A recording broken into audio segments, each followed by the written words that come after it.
Here are two paired passages that fall into the law category of reading on the LSAT.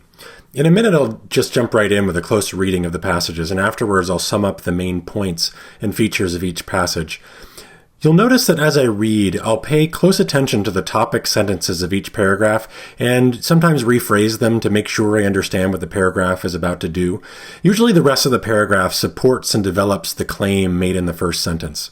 I also like to circle words and phrases that signal contrasts and words and phrases that signal continuations. I find that this helps me follow the argument as well as break up big fat paragraphs into smaller, more digestible chunks. There are many different ways to annotate a passage, and different things work better for different people, so we definitely want to encourage you to try different strategies as you work through your own LSAT prep program, and choose a system that works best for you. In addition to circling and underlining stuff, I'll also sometimes jot quick notes to myself like pluses or minuses, question marks, sometimes exclamation points, even smiley faces.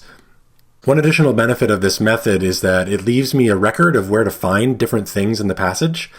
If I note the structure of the passages as I go along, it's usually easier to locate what I need when I'm answering the questions. One last thing to remember here. As you read, don't waste your time or energy thinking about what you personally might think about the ideas that are being presented. If you start forming an opinion about what you're reading, the chances are good that it's going to get in the way while you answer the questions. The same goes for any outside experience or knowledge that you might have about the topic that's being discussed. Try to keep any preconceptions out of your head. Your job here is just to understand what the passages are saying. Don't do any extra brain work to develop an opinion or have an insight about the material. Okay, here we go. Passage A discusses the views of the economist and political thinker Thomas Sowell. Passage B is adapted from an article by Sowell. Okay, so that's an important distinction to make. Passage B is actually written by the man whose views are discussed in Passage A. So let's keep that in mind as we read. Passage A. Cosmic justice, as Sowell uses the term, refers to the perfect justice that only an omniscient being could render. Rewards and punishments that are truly deserved when all relevant things are properly taken into consideration. Okay, so this is about cosmic justice. And it is starting to define what cosmic justice is. Inherent human limitations, however, okay, so here's a contrast in meaning, make it impossible to achieve this type of justice through human law, even though many times it seems that people are arguing for such justice and promote policies they think will render it through our human laws. Okay, so let's take a break and just make sure we understand what's going on here. The passage is discussing the way that Thomas Sowell uses the term cosmic justice, and it goes on to try to define that term. It's the perfect justice. Cosmic justice is perfect justice that only an omniscient being could render. So we're not omniscient beings, so maybe we can't render perfect justice. Okay, but our limitations, our human limitations, make it impossible to achieve this type of justice through human law. Okay, so cosmic justice is impossible through human law. I think I got it. Let's keep on moving. But our human legal systems should not try to dispense cosmic justice since we do not know all the critical relevant facts or understand all the complex causal relationships, the complex causal interrelationships involved, or even know definitively what cosmic justice really is. Okay, so cosmic justice, not worth trying to do because we're not omniscient beings and we should not try to dispense cosmic justice. Okay, because we can't know everything all at once.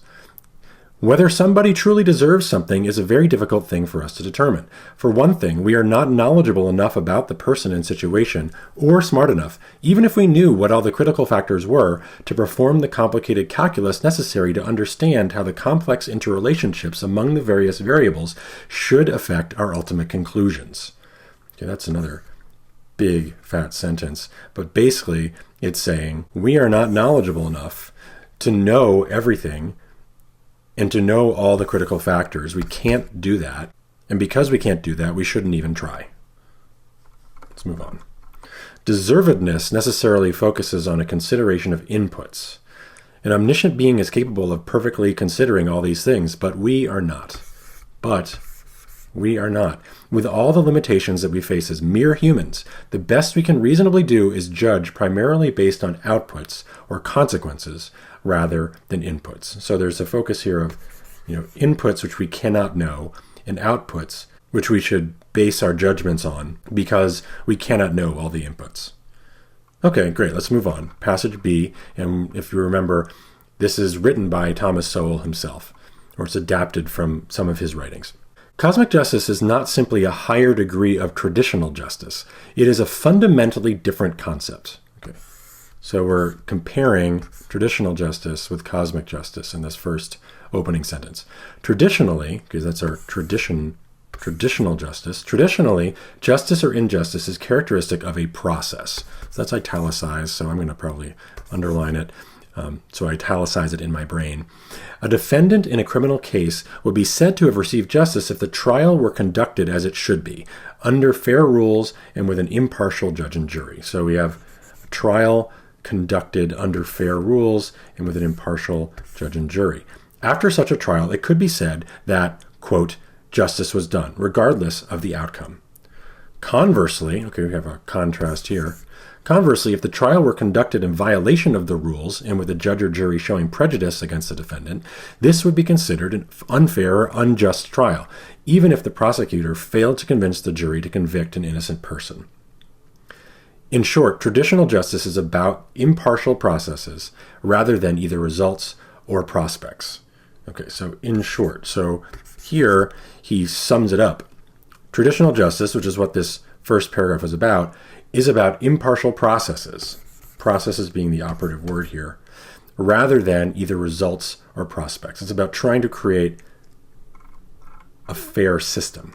On the other hand, cosmic justice, okay, we have another contrast, and now this paragraph is going to be about cosmic justice. Foolishly, okay, so we don't like cosmic justice, foolishly seeks to correct not only biased or discriminatory acts by individuals or social institutions, but unmerited disadvantages in general, from whatever source they may arise.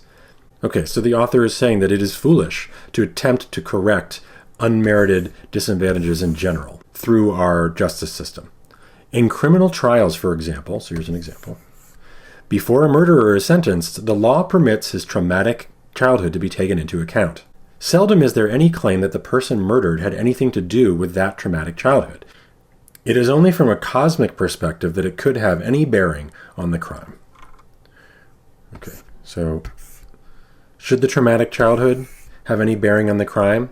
Thomas Sowell is saying, no, it shouldn't have any bearing on the crime. If punishment is meant to deter crime, then in mitigating that punishment in pursuit of cosmic justice, by saying, we would mitigate that punishment to say, the traumatic childhood led them to create this act, so we should mitigate or lessen the punishment. The author of this passage is arguing against this. Mitigating that punishment in pursuit of cosmic justice presumably reduces that deterrence and allows more crime to take place at the expense of innocent people. Okay, so that's it. If you'd like to, you can just head to the questions now. But I'm going to take a couple more minutes here to sum up the passages. Both passages are about Thomas Sowell's concept of cosmic justice and why he thinks it should not be pursued. Passage A is from an article that discusses Sowell's views, and passage B is actually written by Sowell himself. It's pretty important to fix that contrast in your head. These paired passages are a great example of comparative reading sets that cover a topic in a non-conflicting way. Often, paired passages disagree in a straightforward way, but it can be a bit more challenging when the views presented by the passages overlap in some ways, but are distinct in others. In this case, passage A introduces Sowell's views, and in passage B, Sowell himself elaborates on one particular feature of his views by contrasting traditional process-oriented justice with the more holistic and thus more problematic conception of cosmic justice. So let's go up and have a close look and just review. If you want to stick around, let's do this.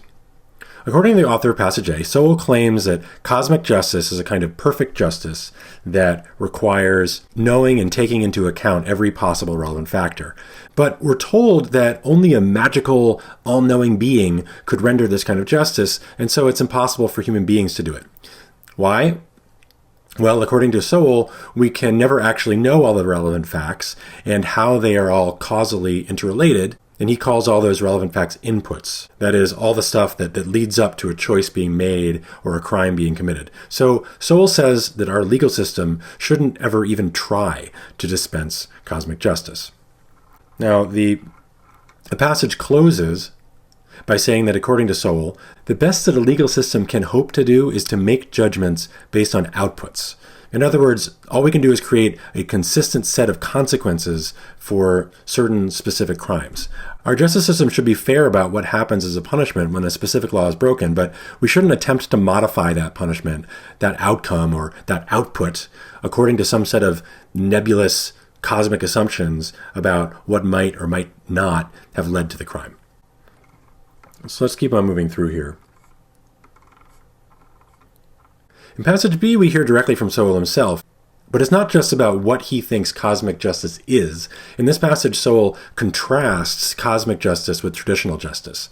According to Sowell, traditional justice is about having a fair process. So we can say that a defendant has received justice if the trial was conducted under fair rules and with an impartial judge and jury.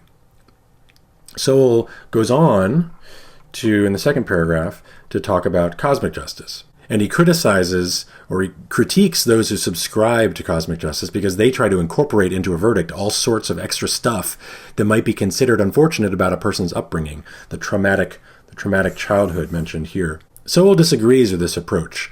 It's critical to understand that Sowell believes that the traumatic childhood of a murderer should not be considered as a mitigating factor in the trial or in the sentencing. According to Sowell, justice should only concern itself with whether the process is fair. Okay, that's the summary. Let's go ahead and tackle the questions.